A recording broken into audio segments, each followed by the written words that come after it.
नमस्कार, कल्पना voice channel में आप सभी का स्वागत है। आज की हमारी कहानी है दहेज। शादी की सभी रस्में हो चुकी थीं और दुल्हन और दूल्हा को अंदर ले जाया जा रहा था। एकदम ऐसे कैसे कर सकते हैं आप? ये सब पहले तय करना चाहिए था आपको। एन वक्त पे मत कीजिए ऐसा। ये आवाज़ दुल्हन की माँ की थी। अरे इसमें तय क्या करना है? ये कोई कहने की बातें हैं क्या? सब तो सभी लड़के वाले करते हैं। लड़के की माँ की ये बात सुनकर लड़की की माँ ने छोटा सा मुँह लेकर रह गई। हर एक मेहमान की नज़र उस पर आकर जम गई थी। उनकी आवाज़ें और दोनों समधनों के बीच में होने वाली बातें वहाँ सभी ने सुनी थी और दुल्हन भी पीछे मुड़कर अपनी माँ को देख रही थी। क्या हुआ मम्मी? दुल्हन को कुछ आशंका हुई तो उसने नज़दीक आकर अपनी माँ से पूछा, लेकिन उसकी माँ तो जैसे अब बोलने की स्थिति में ही ना थी। ये क्या बताएगी? मैं बताती हूँ। एक कार के लिए कहा तो इन्हें बुरा लग गया। दूल्हे की माँ ममता ने मुंह बिचकाते हुए कहा, तो कार क्या इतनी छोटी सी चीज़ है जो कहते ही मिल जाए? और कार मांगने का क्या मतलब है? दुल्हन ने भी अपनी सास से पूछा। मतलब लड़के वाले हैं हम, कुछ इज्जत नहीं है क्या हमारी? ममता ने आंखें निकाल कर कहा। लड़की के पिता आगे आए और कहने लगे, बहन जी सबके सामने तमाशा मत बनाइए, और शादी तो हो चुकी है ना, फिर प्लीज़ अब ऐसा मत कीजिए। मेरा लड़का है ही ना इस काबिल, इतना भी नहीं मिलना चाहिए क्या? हमने भी तो अपने दामाद को कार दी, पूछ लीजिए चाहे। ममता ने इतराते हुए पास खड़े अपने बेटी दामाद की तरफ इशारा करते हुए कहा। काबिल है तो बाजार में बोली लगाइए इसकी। आपकी हैसियत होगी कार देने की, हमारी तो नहीं थी।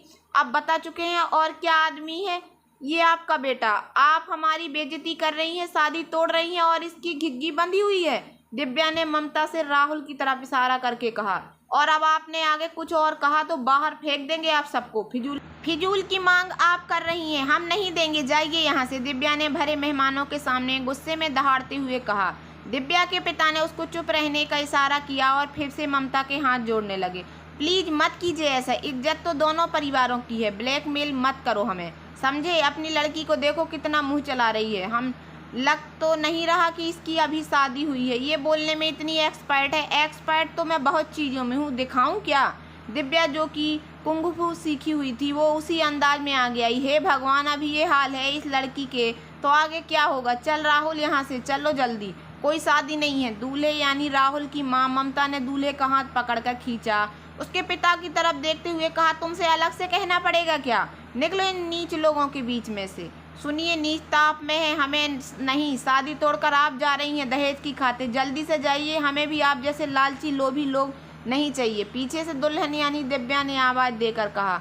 मम्मी मेरी बात तो सुनो, शादी हो तो चुकी है, ऐसे कैसे कर सकती हैं आप? लेने के देने पड़ जाएंगे। इस बार राहुल ने अपनी माँ ममता को समझाने की कोशिश की, साथ ही उनकी बहन ने भी अपनी माँ को समझाने की कोशिश की, मगर ममता कुछ सुनने को तैयार ही ना थी। अब उसने इज्जत को अपना मुद्दा बना लिया। ये कुछ नहीं कर सकते, इनके पास है ही क्या? ये इनकी गीदड़ धमकी है। ममता जोर जोर से चिल्लाते हुए राहुल को बाहर की ओर खींच रही थी। ममता जी जल्दी से जाइए यहाँ से, अब आपसे कोर्ट में ही मिलेंगे। दिव्या ने सास के सामने आकर हाथ जोड़कर कहा। जाने किस बात का घमंड है इसको, शुक्र है पहले ही पता चल गया।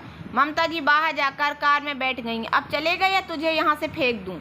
ममता ने आगे बैठे ड्राइवर से कहा तो ड्राइवर ने कार को तेजी से दौड़ाना शुरू कर दिया। पीछे से राहुल की बहन भी जीजा के साथ अपनी गाड़ी में आ रही थी। राहुल को ममता पसंद थी और वो दहेज की लालची भी नहीं था, लेकिन इतना सब कैसे हो गया उसकी भी समझ नहीं आ रहा था। मम्मी ये आपको कार मांगने की क्या ज़रूरत थी? अपने यहाँ कार है तो। मुझे दिव्या पसंद थी इसलिए उससे शादी के लिए हाँ भरी थी। राहुल ने कार में बैठते ही अपनी माँ से सवाल किया। देख रही हूँ मैं, अगर लड़की से शादी हो जाती तो जोरू का गुलाम बन जाता। ये कचरा पसंद है तेरी? ममता ने अपने बेटे को शब्दों से लताड़ दिया। इसको चुप कर सकती हो, मुझे चुप करा सकती हो, लेकिन दुनिया को क्या जवाब दोगी जब दहेज तुमसे मांगा? अपने बेटे की शादी तोड़ने का कारण तुम ही हो। राहुल के पिता राकेश जी ने ममता को बहुत गुस्से से कहा, लेकिन ममता जी किसी की सुनने को तैयार नहीं थी और बस गुस्से में अकड़ी हुई बैठी हुई थी। मैं तेरे लिए इससे अच्छी लड़की ढूंढ कर ले आऊंगी, इससे सुंदर और भरकर दहेज लाएगी। ममता ने जब ऐसा कहा तो राहुल चीख पड़ा। बस करो मम्मी, आगे कुछ बोली तो यहीं उतर जाऊंगा, फिर ढूंढती रहिएगा मुझे दहेज लेकर। राहुल का गुस्से से बुरा हाल था। इसके बाद कार में शांति छा गई और ये लोग बिना दुल्हन के घर पहुंच गए थे। इधर दिव्या के घर मातम जैसा माहौल बन गया। मेहमान मुंह बनाते हुए जा रहे थे। अरे जब अपनी ही हैसियत नहीं थी तो अपने से ऊंचा लड़का ढूंढने की क्या जरूरत थी? अपनी ही बेइज्जती करवा ली। औरतें बातें बना रही थीं, अगर इनकी लड़की का यही हाल रहा तो ये कुंवारी ही बैठी रहेगी। लोग इस तरह की बातें कर रहे थे और दिव्या के पिता से झुकाए एक तरफ खामोश बैठे थे। किशोर साहब, हमें तो आपकी लड़की दिलेरी पसंद आई। अगर मेरा एक भी लड़का होता तो इसकी बारात लौटने ही नहीं देता, इसकी शादी उससे करा देता, पास में ही रहने वाले रामदत्त जी ने कह दिया। दिव्या के पिता को दिलासा देने की कोशिश की, लेकिन अब किशोर जी के मुंह में कुछ कहने के लिए शब्द ही नहीं थे। जिसकी बेटी की बारात इस तरह लौट गई हो और भला क्या कहेगा। सभी लोग जा चुके थे और दिव्या भी परिवार के साथ मंडप से घर आ चुकी थी। अब रात का 4 बज गए थे और अगला दिन बस उजाला बिखेरने ही वाला था। मम्मी पापा, लीजिए दूध लीजिए और ये खा लीजिए, सुबह से कन्यादान के लिए व्रत किया हुआ था आपने, भूखे होंगे, खा लीजिए। दिव्या ने घर आकर दुल्हन का लिबास उतार कर रखा और इसके बाद पहले अपने माता पिता को कुछ खाने को दिया। दिव्या की माँ दिव्या को गौर से देख रही थी। सबसे बड़ी बेटी और घर की पहली शादी, ये सब लोग थूकेंगे हम पर, और छोटी की शादी कैसे होगी कहकर दिव्या की माँ अपने आंसुओं को रोक न सकी। पल्लू से अपने आंसुओं को पोंछने लगी। मम्मी, कोई नहीं थूकेगा, बेइज्जती तो उनकी हुई, आपकी बेटी हिम्मत वाली, अच्छा है शादी नहीं हुई, नहीं शादी के बाद ना जाने क्या मांगती। दिव्या के पापा ने उसके सिर पर हाथ फेरा। बेटा तू हिम्मत रखना, बस। इसकी आंखों में भरे आंसू टूटने सूखने को बयां कर रहे थे। असल में वो दिव्या भी इस अपमान से कम दुखी नहीं थी। उसने फैसला कर लिया था कि भले पापा इस पर शांत रहना चाहते हैं और कोई चक्कर नहीं लगाना चाहते, मगर वो ऐसा करेगी जिससे ये परिवार अपमान करने पर पछताएगा। एक दूसरे को सब हिम्मत दे रहे थे, मगर इस नीच समाज का अगले दिन सामना भी करना था। अगले दिन से ही लोगों की और रिश्तेदारों में खबर आग की तरह फैल गई। दिन भर सबके फोन बजते रहे और घर में लोगों का आना जाना लगा रहा। लोग कहानी को सुनने आ रहे थे और सामने दिलासा देकर बाहर जाकर बातें बना रहे थे। इन सबसे परेशान होकर कुछ दिन के लिए राकेश जी का परिवार बाहर चला गया। दोनों बेटियों को लेकर पहाड़ों पर कुछ दिन के लिए सभी लोग जा चुके थे। ममता के घर में लोग बार बार फोन करके पूछकर परेशान कर रहे थे, क्या हुआ ममता, हमें तो लगा आज मुँह दिखाई का प्रोग्राम होगा तुम्हारे घर, मगर ये कुछ और ही हो गया। हाँ जी, लड़के वाले बहुत बदतमीज निकले, इस वक्त पर बहुत बुरा व्यवहार किया। ममता सभी को गलत जानकारी दे रही थी। उसने अपना सच छुपा लिया था। हमने तो सुना है कि तुमने कार की डिमांड की थी। पड़ोसियों ने खबर मिल चुकी थी और वो खबर को पुख्ता करने में लगी थी। नहीं नहीं, हमारी तो कुछ मांग ही नहीं थी, ममता ने हंसकर जवाब दिया, लेकिन मन ही मन खिसिया रही थी। दिव्या ने वापस अपनी पढ़ाई शुरू कर दी थी और ममता जी ने राहुल की शादी एक अमीर खानदान ढूंढकर कर दी। खूब भर भर का दहेज मिला था, जिसे देखकर ममता फूली नहीं समा रही थी।